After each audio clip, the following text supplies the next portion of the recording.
O André Mendonça foi homenageado em jantar por um grupo de advogados de extrema esquerda. Saiu no Brasil Sem Medo. É uma reportagem da Yasmin Alencar. Participaram também do jantar promovido pelo grupo Prerrogativas, o ex-ministro Ricardo Lewandowski e o advogado Cacai, o Antônio Carlos de Almeida Castro.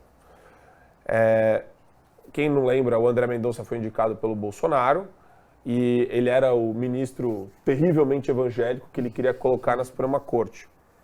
Aí a questão que fica, Adriles, é o seguinte: se eu fosse ministro do Supremo, esquece o terrivelmente evangélico, mas se eu fosse um cara conservador, eu sou, né? Mas assim, até às 8 da noite. Até às 8 da noite.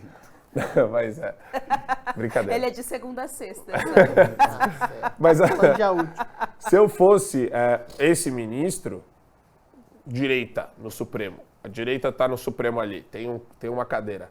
Eu nunca na minha vida iria aceitar um jantar desse. Holiday. Olha, eu vou ser o cara do contra aqui que vai ser xingado no chat. Mas é legal isso, vamos lá. Eu quero ser xingado no chat hoje. Pelo seguinte, não adianta você ser um sujeito isolado dentro do sistema do qual você faz parte. O que eu quero dizer? O STF, em última instância, ele é um órgão colegiado.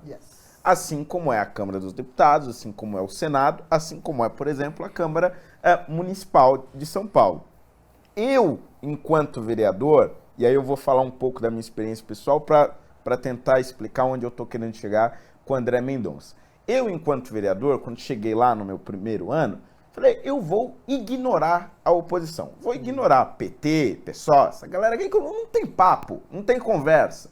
E assim, eu não conseguia avançar. Não conseguia avançar, eu digo, com o meu relacionamento dentro da casa. Porque como eu era visto como uma pessoa segregada, alguém que era impossível, o diálogo, etc., mesmo entre os parlamentares do centro havia uma certa desconfiança. Até que certo dia chegou para eu relatar um projeto do Suplicy, que era do PT. E, curiosamente, esse projeto do Suplicy, que tratava de renda básica, etc., o assunto que ele... É o único assunto com o qual ele consegue falar, era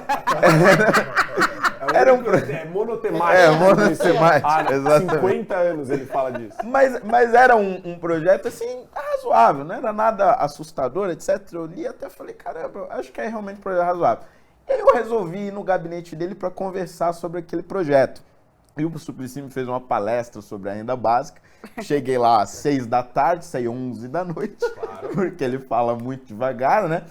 E ele quis me contar a história da renda básica desde a Grécia Antiga. Nossa. Então, pra você ter uma ideia de como realmente foi uma palestra. Sócrates. Mas tudo bem, no final ele tinha razão mesmo. Eu queria, enfim, simplificar os programas sociais da prefeitura em um único programa semelhante ao Renda Básica, e eu fui favorável àquele projeto. Por ter sido favorável, isso me abriu diversas portas com outros parlamentares que não eram de esquerda, eram de centro. E começaram a perceber, olha, é possível dialogar com ele, é possível convencer ele, etc. E comecei a avançar com vários outros projetos. O que eu quero dizer com isso? Não adianta nós termos um ministro do STF que seja isolado e que não converse e que não tenha diálogo com quem tem influência dentro da corte. Não é razoável você achar que você vai criar um relacionamento dentro do judiciário e dentro da Suprema Corte sem tratar com o Gilmar Mendes, por exemplo, que é hoje o ministro mais influente do Supremo Tribunal Federal e, portanto, uma das figuras mais influentes de todo o sistema judiciário brasileiro. Não é possível você ignorar o relacionamento com Alexandre de Moraes, que hoje é, sem dúvida, o ministro do Supremo mais poderoso do país. Mas aí eu... Mas peraí, deixa eu gente. fazer o debate acontecer, que agora eu gostei. Eu gostei.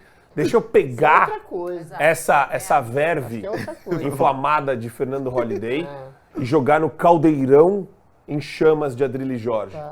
Adriles, o DNA de um membro do Legislativo é diferente do DNA de um membro do Poder Judiciário.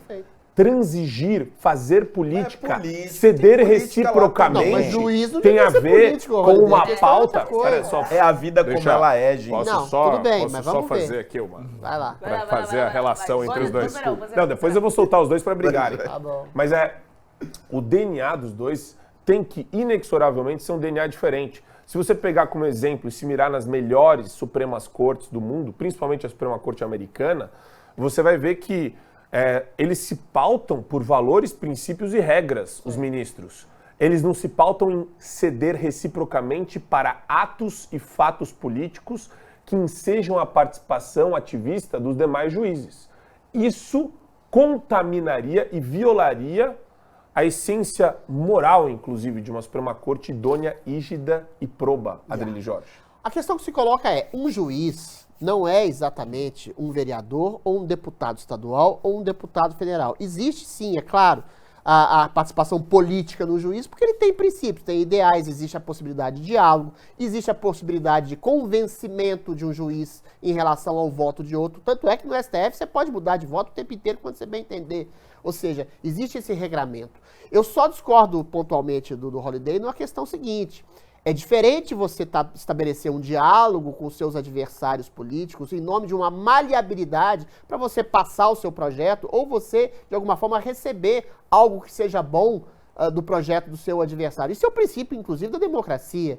Tese, antítese, síntese. Você dialoga, você tem um adversário, um ponto de vista contrário, ou não tão contrário assim quanto o seu, para estabelecer uma síntese melhor, dialética, para todo o povo, estabelecer a promulgação dessas leis, a legislação que vai fazer melhorar ou não a vida da população. Agora, um juiz receber uma homenagem de uma extrema esquerda que está completamente dissonante com as características ideológicas, com o pensamento daquele juiz, é muito estranho. Não foi uma homenagem. É muito estranho, é muito esquisito. E a gente vê as circunstâncias que levaram, talvez, o ministro Mendonça a ser homenageado, ou não ser homenageado, não sei. Foi homenagem. Eventualmente, é um ministro com testosterona morta, entendeu? É um ministro que tem cedido. Por exemplo, o ministro Mendonça, ele condenou o André Silveira. Condenou a menos. A 3, 4 anos de cadeia, enquanto os outros deram 10 anos de cadeia.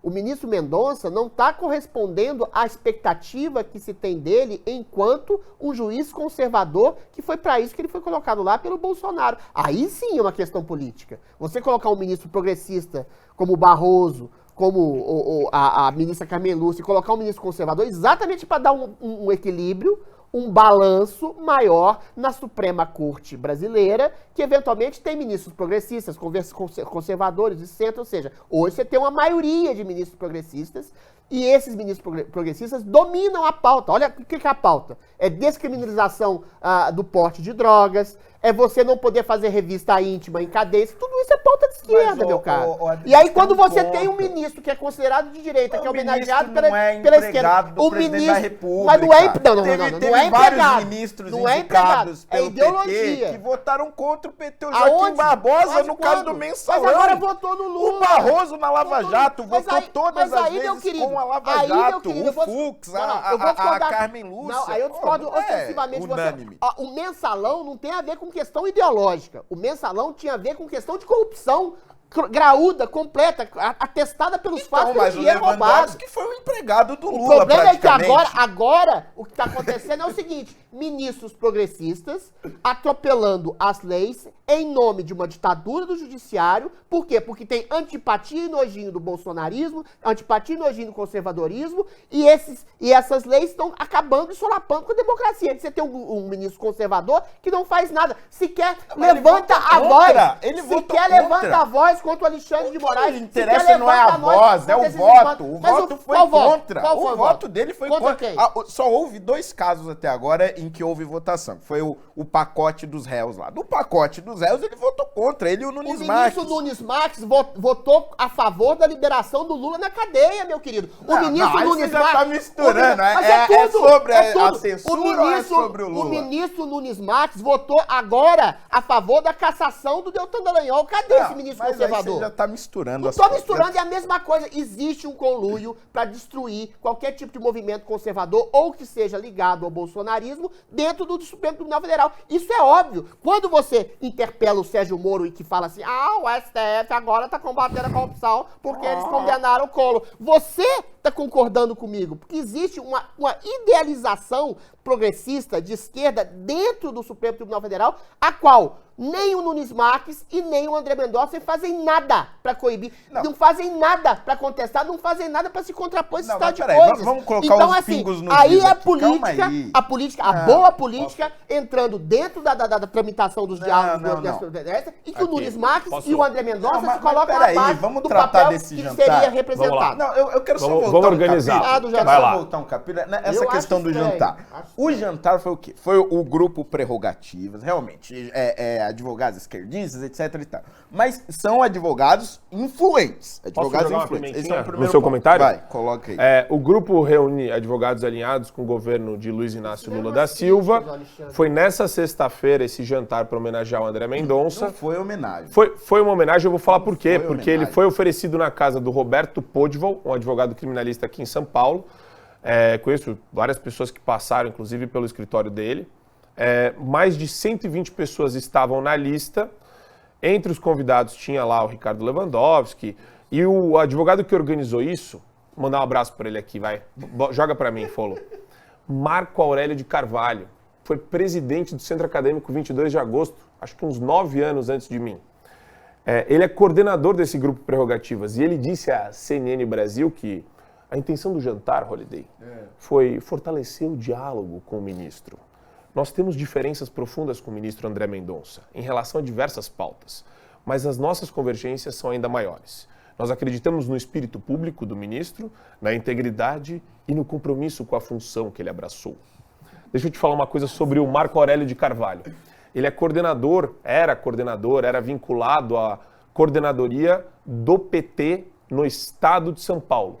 Fez campanha para o PT 1 milhão de vezes. É um cara muito entrosado com a elite petista, tanto político-partidária quanto ideológica, tá? E a minha questão é a seguinte, Holliday, vou trazer aqui para você. Quando o cara tem esse bico doce, ele tem bico doce, o Marco Aurélio, se ele sentar aqui do lado, ele cativa todo mundo. O cara é bom. Ele tem um discurso muito bom, sorrateiro. Agora imagina o seguinte, todo mundo petista lá no jantar, André Mendonça é o único conservador lá do jantar. Aí ele chega assim, chega no André Dá um Mendonça. tapinha no rosto.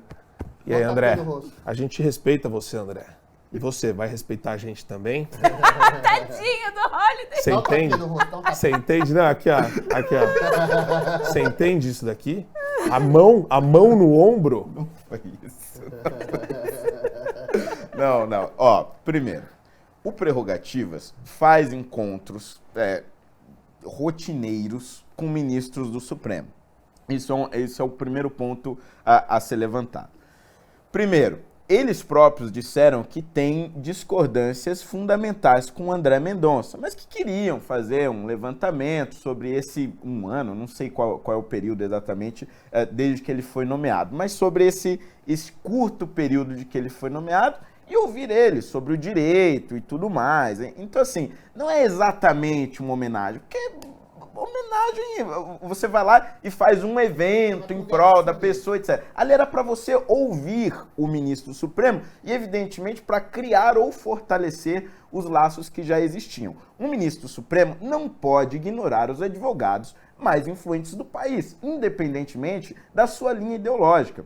E outra, política em Suprema Corte existe sempre, independente do lugar. Ora, veja, o julgamento da revisão de Roe versus Wade, que houve agora na Suprema Corte dos Estados Unidos, foi um julgamento com muita política. Por quê? Porque, evidentemente, nós passamos a ter uma maioria de conservadores na Suprema Corte, então era o momento político perfeito para se rever Roe versus Wade. E mesmo lá em 1973, você teve juízes nomeados por conservadores, por republicanos, que votaram favoravelmente à legalização do aborto. E votaram por quê? Porque houve uma política dentro da Suprema Corte que fez com que ministros que aparentemente votariam contrariamente ao aborto, naquele momento, votaram favoravelmente. Então, existe política nos bastidores. O que há de diferente é...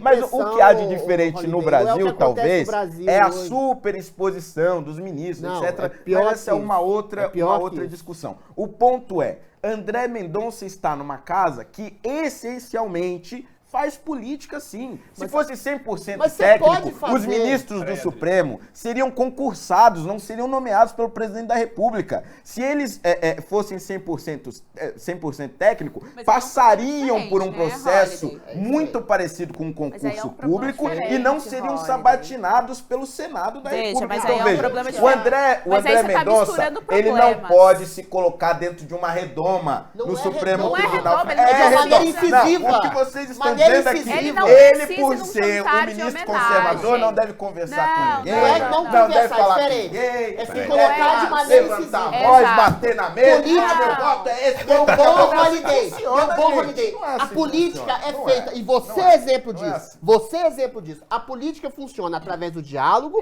ou do combate incisivo. Dentro da Suprema Corte já houve troca de agressões verbais entre os ministros. A gente lembra aqui do Barroso falando que do fel, da língua, do mal secreto do Gilmar Mendes. Ou seja, às vezes, para colocar as entranhas de um processo político combativo, incisivo, agressivo e aguerrido, como há na Câmara dos Vereadores, como há na Câmara dos Deputados, como há, inclusive, dentro da Suprema Corte, é necessário. Agora, a baixa estima do André Mendonça. De força. Mas a por questão exemplo, na é Lava essa. Jato, Não há um equilíbrio hoje. Há uma imposição.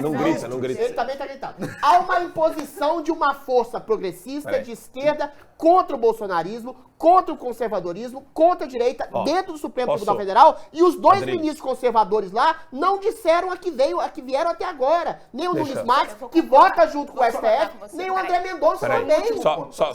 Peraí, isso é ceder ao esquema da outra parte. Deixa eu organizar aqui. O Holiday vai fechar, o Adriles vai tomar um gole d'água e a Geisiane vai entrar. Vamos lá, Holiday. O meu único ponto é o seguinte. Nas brigas Peraí, que nós... Peraí, tio. Peraí. Nas brigas que nós tivemos no Supremo Tribunal Federal, haviam forças relativamente equilibradas. O que é que eu quero dizer com isso?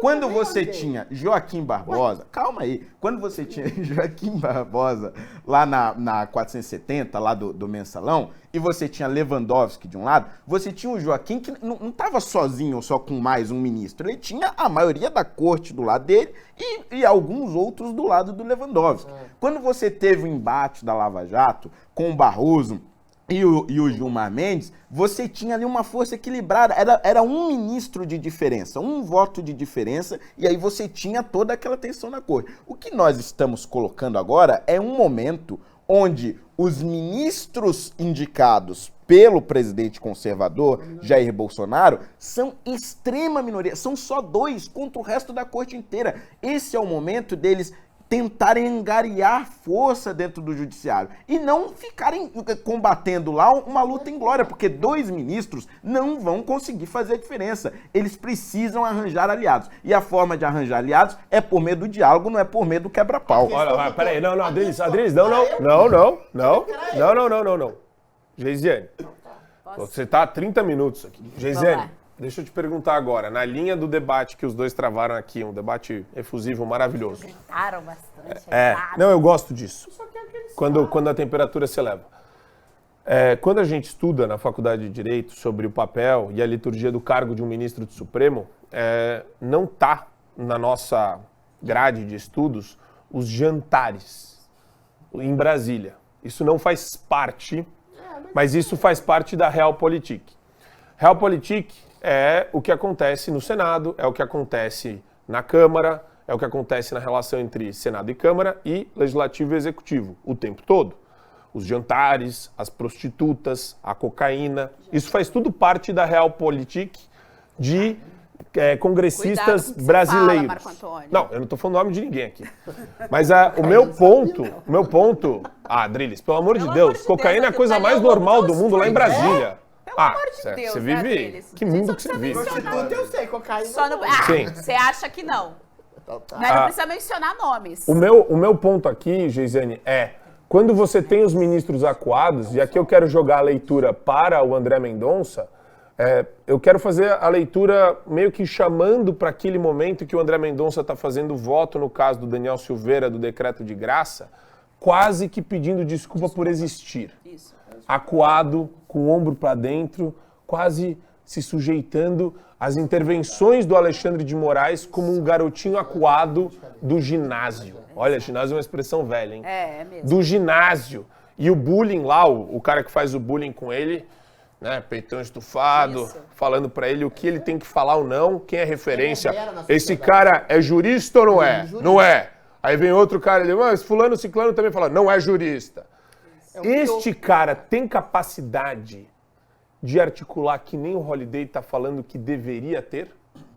Articular maiorias e consensos em jantares de petistas? Bom, primeiro ponto é que não deveriam existir esses jantares. Isso já é um problema que a nossa política brasileira se acostumou a ter. Então, assim, a gente tem esses bastidores que acontecem, esse tipo de negociação, que, ao meu ver, já está errado daí. Não deveriam acontecer. Ou acontece lá dentro do Congresso, do Senado, como manda a lei, ou segue lá bonitinho o figurino, ou não acontece. Porque aí é isso que vai empurrando, acontecendo. Não, mas calma, é assim mesmo, é um bastidor e tal.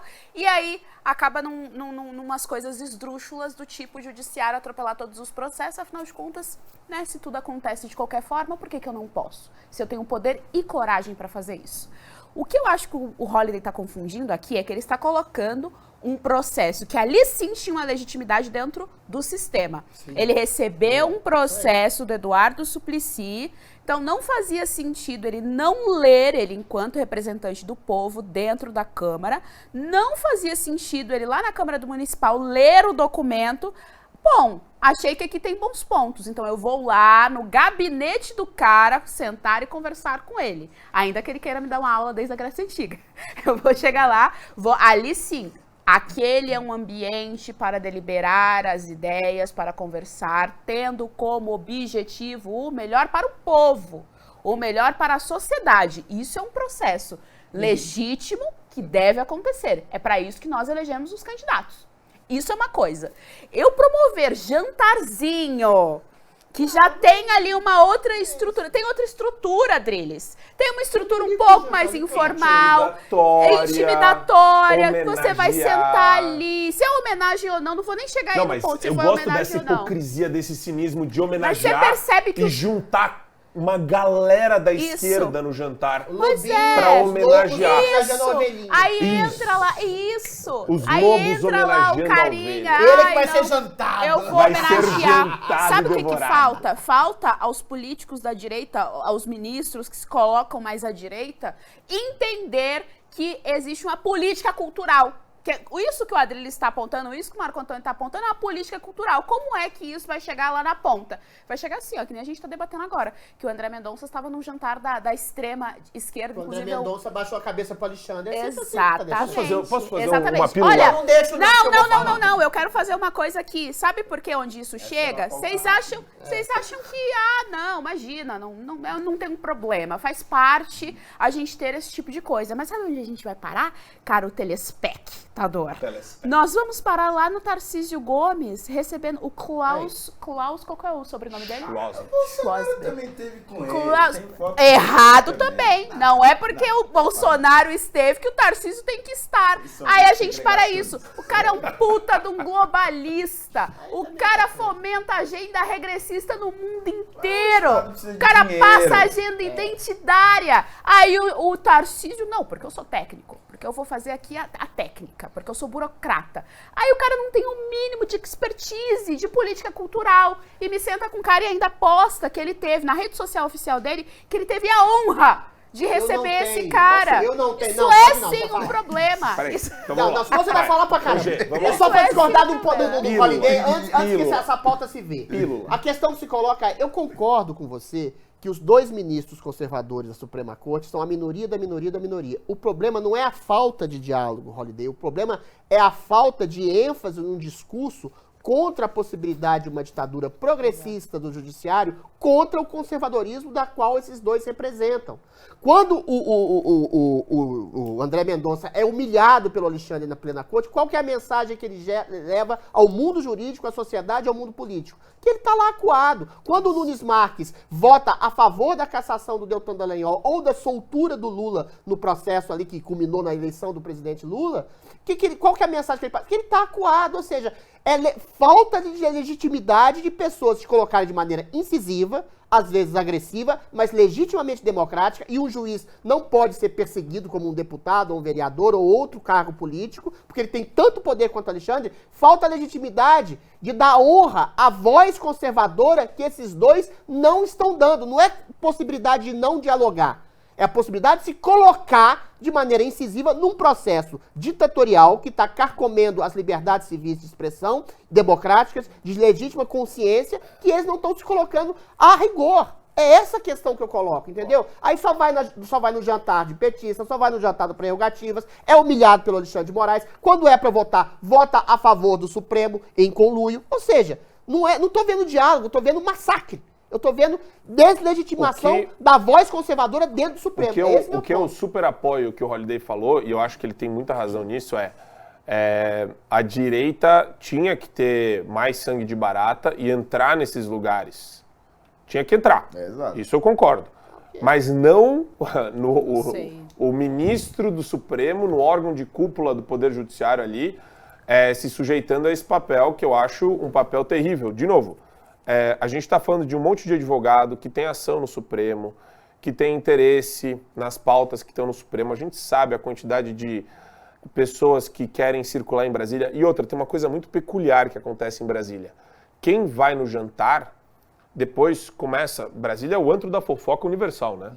Então o cara começa falando, então, eu tive com o André Mendonça, aí os caras começam a fofocar.